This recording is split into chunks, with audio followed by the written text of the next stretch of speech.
Buenos días, buenas tardes, buenas noches, muchachos. Vamos a resolver dos problemas en uno. El problema 109 y el problema 146. Están ligados en el libro, siempre de la octava edición del capítulo 9. Este es un ciclo ranking que es de solamente una etapa de compresión y una etapa de expansión, pero es muy ilustrativo porque realmente contiene todos los elementos y se hace mediante el método de calores específicos variables, que es uno de los métodos que ustedes ya conocen. Bueno, ¿cómo va el problema? Dice, el aire entra al compresor de un motor regenerativo de turbina de gas a 310.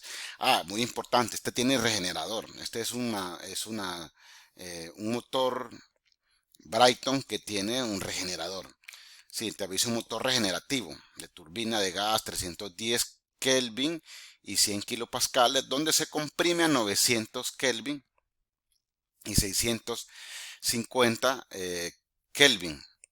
Esta es la presión y temperatura de salida de la turbina, perdón, del compresor.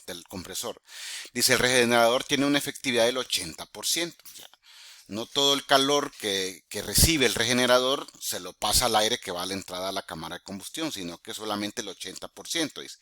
El aire entra a la turbina a 1400 Kelvin, o sea que esta será la temperatura máxima del ciclo. Dice, para una eficiencia de la turbina del 90%, acuérdense que el compresor es 80, la turbina es 90. Dice, determina la cantidad de transferencia de calor en el regenerador, o sea, cuánto calor transfiere el regenerador. La eficiencia térmica, dice, suponga calores específicos variables del aire. O sea, aquí le están poniendo ya el método con el que deben utilizar. Que este es el análisis exacto, recuerden. Y si ustedes ven en la misma edición del libro, el problema 146, dice, determine la destrucción exergida asociada con los procesos del ciclo Brighton descritos en el problema 109, que es el que estamos resolviendo. Obviamente habrá que resolver primero el problema planteado en el acápite de problemas, el número 109, y luego resolver lo que corresponde al análisis de la segunda ley de la termodinámica. Dice que determine la exergía asociada con cada uno de los procesos. Recuerden que aquí hay cuatro procesos. 1, compresión. 2, que le añadimos calor. 3 a 4, que es la expansión. Y de 4 a 1, que es el enfriamiento. Pero también hay unos procesos, el de regeneración. Aquí de 2 a 5 hay una regeneración. Y el mismo de 4 a 6, que es la otra regeneración, ¿no? Entonces me piden que encontremos la exergía asociada a cada uno de estos procesos. Dice, además determine la exergía de los gases de escape a la salida del regenerador. Si ustedes se fijan, los gases de escape a la salida está en el punto 6. Ya, el regenerador nos pide que encontremos cuál es la exergía en ese punto. Dice que tomemos en cuenta que la presión de escape, o sea, la presión ambiental, son 100 kilopascales, que es condición ambiental. Bueno, ¿cómo hacemos con esto? En primero, nos vamos a la tabla A17 y así como estábamos hablando en el chat, si ustedes se fijan, la presión de entrada son 100 kilopascales, la de salida del compresor son 900. Entonces, de cada 100 que entran al compresor salen 900. ¿Cuál es la relación de compresión? Miren, aquí lo explica, ¿ven? Serán 9. O sea, yo multiplico la presión de entrada por 9 me dará 900 la presión de salida. Esta es la relación de presión y creo que con esto lo terminamos de afianzar. Ya, esta parte, o sea, la relación de compresión es, acuérdense, el número de veces que se multiplica la presión de entrada al compresor. La temperatura 1, ya sabemos que es 310 Kelvin, esto lo da el problema. Me voy a las tablas, a 17, y encuentro la entalpía que corresponde a ese valor. Fíjense bien, la temperatura 2 dice 650. Aquí había dicho el ejercicio que después de que se comprimía, el aire sale a 900 kilopascales y 600 Kelvin. Entonces miren, 650. La presión la temperatura a la salida del compresor. Sí, esta será la temperatura real. Es temperatura real, oigan bien, temperatura real. Ya, así como la temperatura 1. Y fíjense bien, la temperatura 3 me lo dice el problema, que es la temperatura máxima. También es una temperatura real. Y encuentro entonces en la tabla A17 también la entalpía 3. ¿Sí? Y como de 3 a 4 va a haber un proceso de expansión.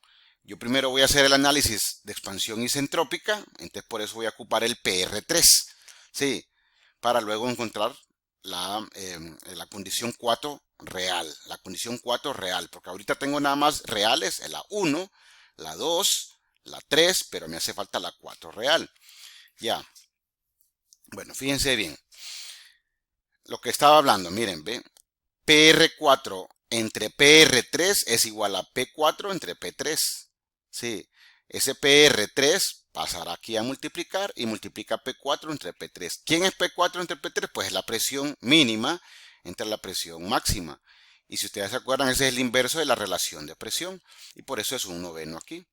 Este 1/9 entonces lo multiplico por 450 y me va a dar el PR4. Con el PR4 yo encontraré la entalpía ideal aquí en este punto. Miren, en este punto 4S de aquí. Esta entalpía corresponde a este punto 4S de aquí.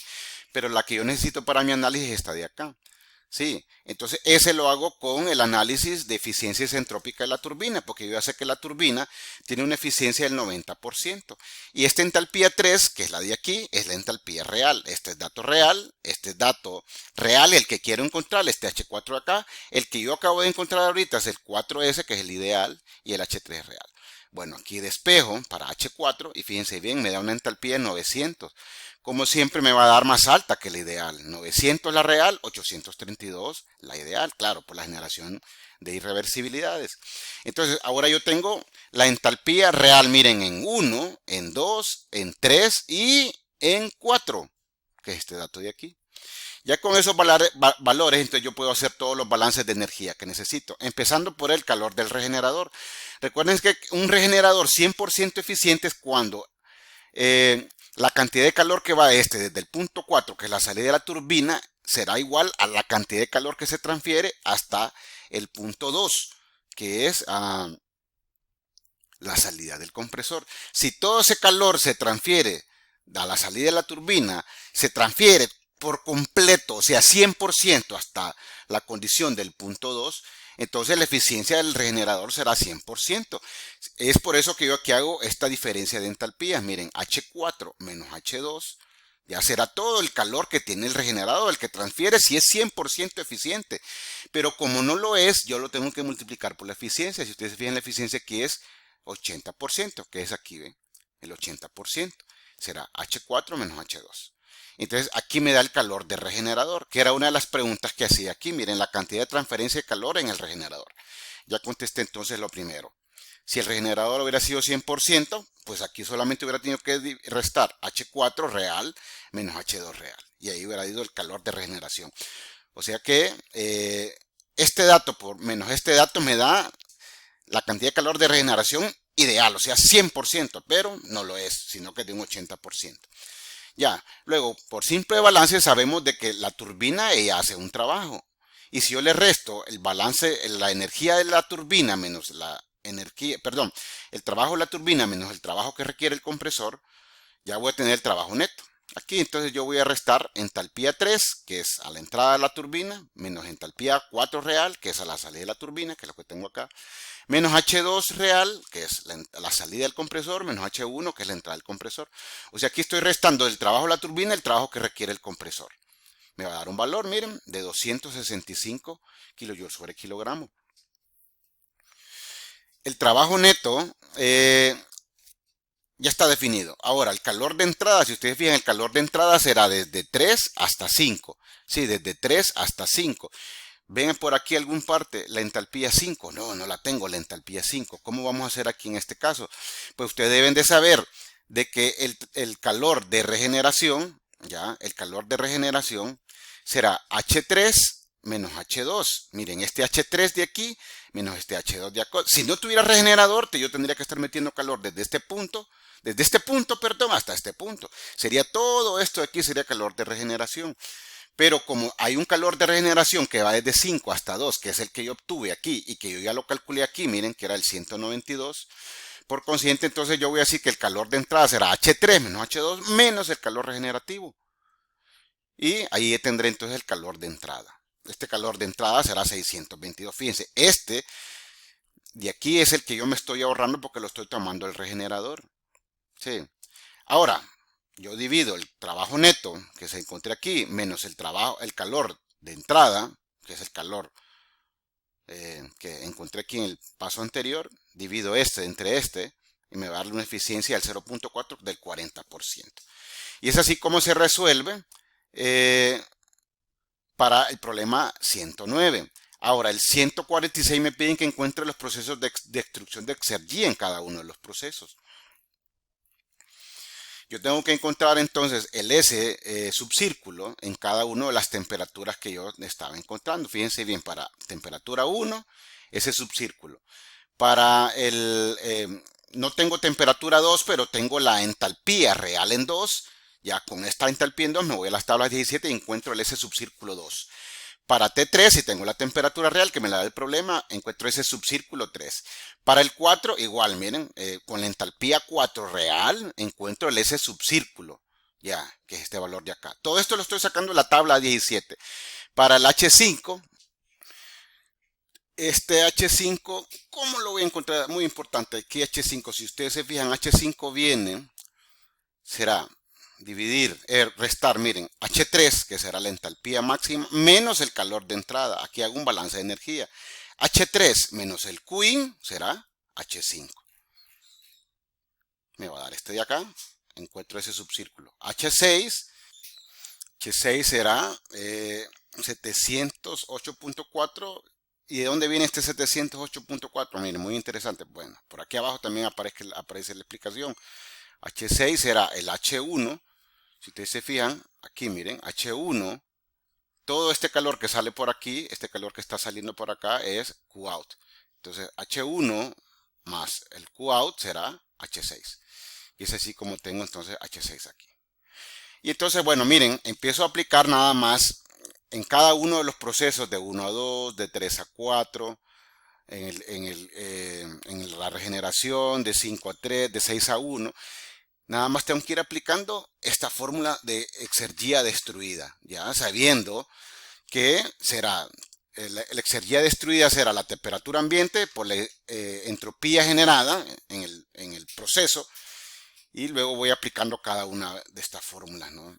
No me voy a entretener mucho, pueden verlas ustedes ahí, como la respuesta va dando cada uno de los procesos de Exergía destruido, tomando en consideración que la temperatura ambiente se encuentra a 300 Kelvin, y a 300 Kelvin, me voy a las tablas del aire, ustedes van a ver que a 300 Kelvin la entalpía del aire, este ambiente, también será 319, el S subcírculo será 1.70, ¿ya? Pero aquí está cada uno de estos procesos, miren, no me voy a poner a explicarlos uno a uno, pero aquí aparecen, perfectamente pueden poner pausa e ir viendo, miren, viendo en su diagrama TS de 1 a 2, de 2 a 5, de 5 a 3 y así. Aquí pues los van a ir siguiendo, ¿no? Estos que están aquí. Y rápidamente, ya para ir terminando, acuérdense que la condición del punto muerto es la temperatura ambiente y la presión atmosférica, que son estos datos de aquí. Yo con estos datos encuentro el C subcírculo, porque esto de aquí me va a servir para encontrar el psi en el punto 6, la exergía aquí específica en el punto 6, que será la entalpía 6 menos la entalpía del punto muerto, menos la temperatura ambiente que multiplica todo este componente que está aquí. Miren, a la entalpía del punto 6 menos la entalpía del punto muerto, perdón, la entropía del punto 6 menos la entropía del punto muerto. Esto de aquí, esto que estoy señalando aquí, miren, S6 menos S sub 0, es todo esto que está acá. Y acuérdense pues que la presión 6 menos entre la presión 1, como tiene la misma presión, la presión ambiente, es 1 y el logaritmo natural de 1 pues es 0. Ya entre todo esto de aquí se vuelve 0 y me queda más que S sub 6 menos S sub 0 será nada más estos dos valores. Será este valor de aquí, este valor lo sustituyo aquí. Bueno, le meto calculadora a todo esto y al final de cuentas me da que el psi, este símbolo de aquí, psi en el punto 6 será 148.9 kilojoules por cada kilogramo. Y es así como se resuelve este problema. Es bastante complejo, es bastante completo, ilustrativo en todo sentido, ¿verdad? Y pues espero que aprovechen la explicación de este problema.